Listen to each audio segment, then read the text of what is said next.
Greetings, YouTubians, and welcome back to Wayne Sharp World, where today we're going to be taking a look at what I think is one of the most highly anticipated releases of a Wii knife this year. And what we have here is the Snecx Vision R. Now, before I go any further into this review, I'd like to thank you guys for tuning in today. If you like what you see, please do me a huge favor. Hit that subscribe button, follow along, and I will continue to bring you the content. I also want to let you know that today's episode is brought to you by Blade Ops. Look them up for all things sharp, and you can find this knife linked below in the description of this video. Now, this knife, where to begin? Because there are so many oddities on this knife. Some people may think it's just a collector's piece, or that it is just, it's not a true EDC user. I would highly disagree with that. And we'll go over those reasons why right after some overall specs on this knife right here. We have an overall length of 7.95 inches, a blade length at 3.54 inches, and a blade width of 1.10 inches. Blade thickness is 110 thousandths, and we have a blade material of CPM 20 CV. We just have to find it, because as you guys know, sometimes that can be difficult to find. There it is. Boy, that's a sneaky little bugger. CPM 20 CV blade steel. Good job, Wii. You had me looking on that one. That one was tougher than the rest. We have a blade style of a kind of like a reverse Tonto type sheep's footy blade. Really unique blade shape. Blade grind of a flat grind with a handle length at 4.40 inches and a handle thickness at 430 thousandths. We have a handle width coming in right at 1 inch and a handle material of titanium with a super locking mechanism. This is a, it's very different, but it's also similar to the Shark Lock. We'll talk more about that when we get to the handle and ergos. We have a user of a right or left hand tip-up carry, a weight coming in at 3.63 ounces, designed by the one and only Snecx, who doesn't have a lot of designs in the production area, but the ones he has, I gotta say, they are very impressive. They're designs that you just want to buy because they're so unique. You have a price here coming in at $269, which was kind of expected with a Snecx design. And now we can take a look at some size comparisons here. Let's move them in right here. There we go. First up, let's move through the regular rundown here. We have your Spyderco Para 3, as well as your Spyderco PM2. Let's see, how can we angle that up there a little more? There we go. So, as you can see, the angle perspectives are a little off. I'm still working on getting a mouse pad or something, but it works. It's kind of a nice little off-centering. But as you can see, it's really in between the two. The Vision R is slightly shorter than the PM2 and considerably longer than the Para 3. And then a couple other ones here. One that had to be in the size comparison. This guy right here, this is the other Snecx model from Wii. This is the Snecx Mini Buster, and this is, I just can't bring myself to get rid of this. I love this design, and I just very much Snecx-like. As you can see, there's definitely some similarities there in just design language. And for size comparison purposes, we will throw in the Benchmade Bug Out. And it's actually pretty close. Well, it's actually, never mind. It's like a ½ inch longer than the Bug Out. But some good size comparisons there to give you the size comparison sizing reference. What are those called? Why do we have? That's why we do size comparisons, right? I don't know. I've been cranking out a lot of videos today, and this is like number 6. So if I sound drunk, I'm not, but I'm just a little video fatigued today. But let's take a look at this now and hop into this, because this was one, I wasn't even sure if I was going to be able to get my hands on one, because they sell so fast. So really happy to have this on the channel. And what you have here is a very Snecx-like design with an excellent blade shape. Really good functional blade to work with for any type of real EDC use. And then you add that CPM 20 CV, you really do have a premium blade with a premium edge, with a reading of 16 thousandths behind the edge. That combined with the relatively thin stock at 110 thousandths, this is very much a little slicer, very fun blade to work and cut with. And just a really nice overall shape.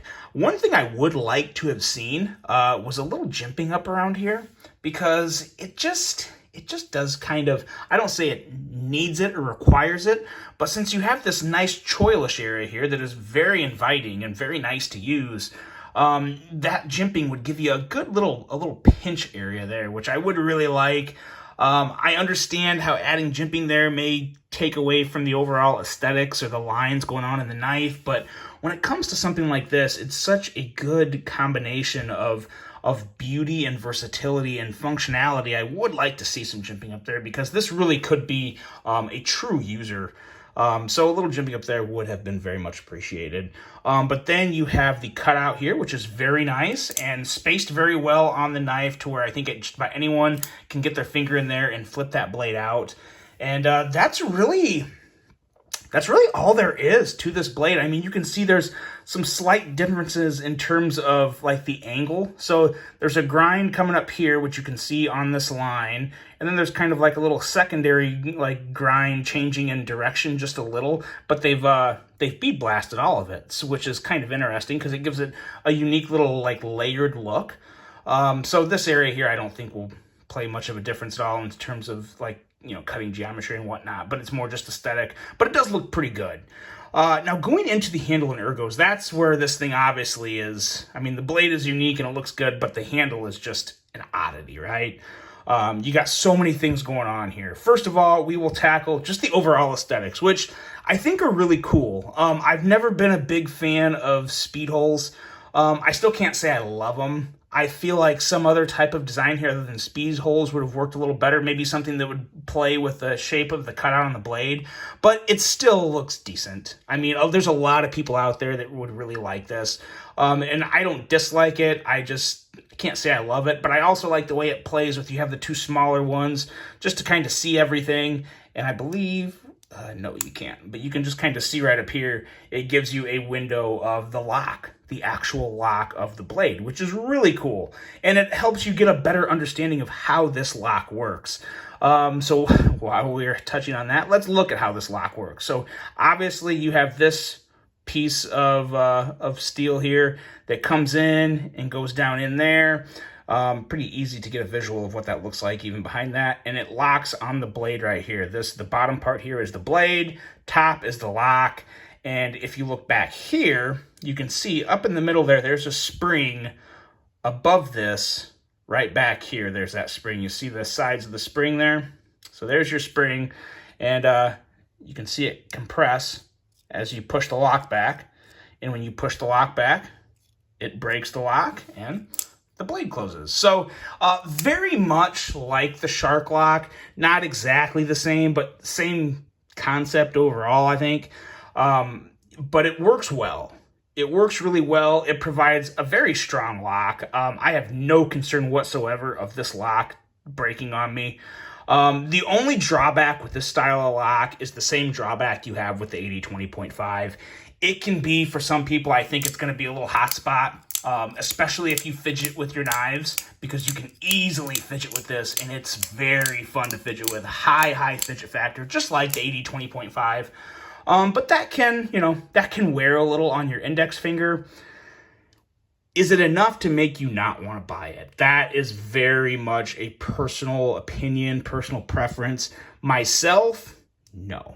I do still like this. And I was a little more critical on the 80-20.5, but that was more of some of the material choices and stuff like that that really kind of turned me off on that one with the overall price of it. But this is all premium. So, I mean, you're getting top-notch materials with this, and you're either just going to be okay with that little bit of irritation you get from using the lock on a regular basis. And again, just using it once like this, not going to give you any issues. It's not like you're going to use it this one time and be like, ow, oh, my hand. No, it's not like that. It's nothing like that at all.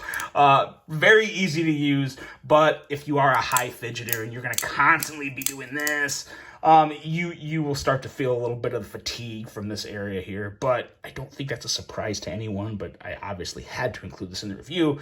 But a very nice lock that works really well. It really does work great. I don't have any real issues on the performance of it.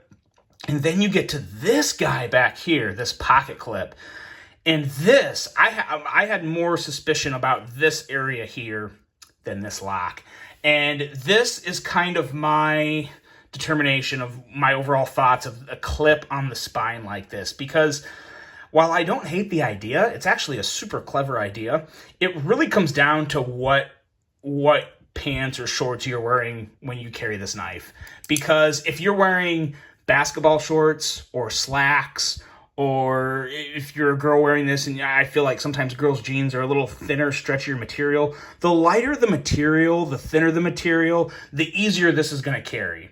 In slacks, in basketball shorts, in any type of thin clothing, this works great. I mean, I got no issue with it whatsoever. And it also makes the ergos feel really, really good because you don't feel the clip at all. This up here, you don't feel any of it. Not pushing into your hand, not nothing. Not in this grip anyway. And this is going to be the grip that 99% of people are going to use this knife in, and it feels fantastic in terms of the clip feel because there is none. So that's a huge, huge plus to this.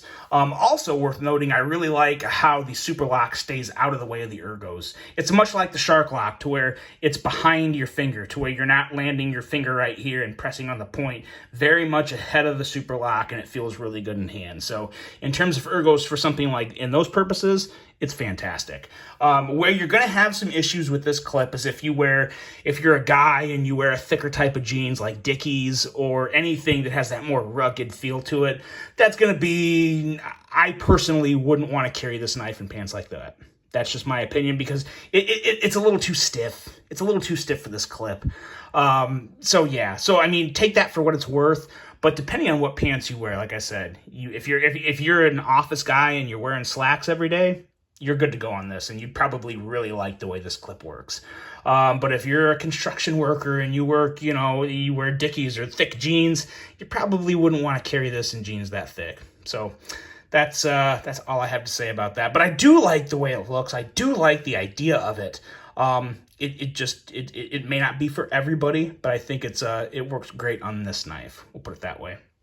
But outside of that, the handle is really, with the exception of the lock and the clip, it's pretty basic, right? I mean, it's, titanium, got a nice finish on it, feels good and smooth. Ergos overall are very, very nice. And then you get into the action. And yes, it's basically, it's very much like the 80-20.5. It really is, because it's a thinner knife, it's a lighter knife, super high fidget factor, better blade steel. Just a very, very nice knife to fidget with and use. And the sound is very much kind of dimmed down. Very, very, I don't want to say super quiet, but a little more kind of high-pitched thwacks and softer, like tinky thwacks. Very, very interesting, the sounds it makes. But overall, a very solid knife. It's very much a Snecx design, and it's a very, very enjoyable one. If you want to grab one of these, I'm going to guess you'll want to act sooner than later, because I do think they'll sell out quick, especially this version. I feel like the plain Jane version is always a very popular option. So this is one that I personally kind of want to hang on to it myself, to be honest, but I'll probably let it go. But an absolute fantastic knife. Price again, $269. If you like it, you'll pay for it. It's basically on par with other premium weed production models, so can't say I have a huge issue with that. So that's it, guys. Very unique, very fidgety knife, a good user, and a great collection piece. Let me know what you guys think of the Snecx Vision R. Really hope you enjoyed this one. Hope you have a great rest of your day, and until the next one, I'm out.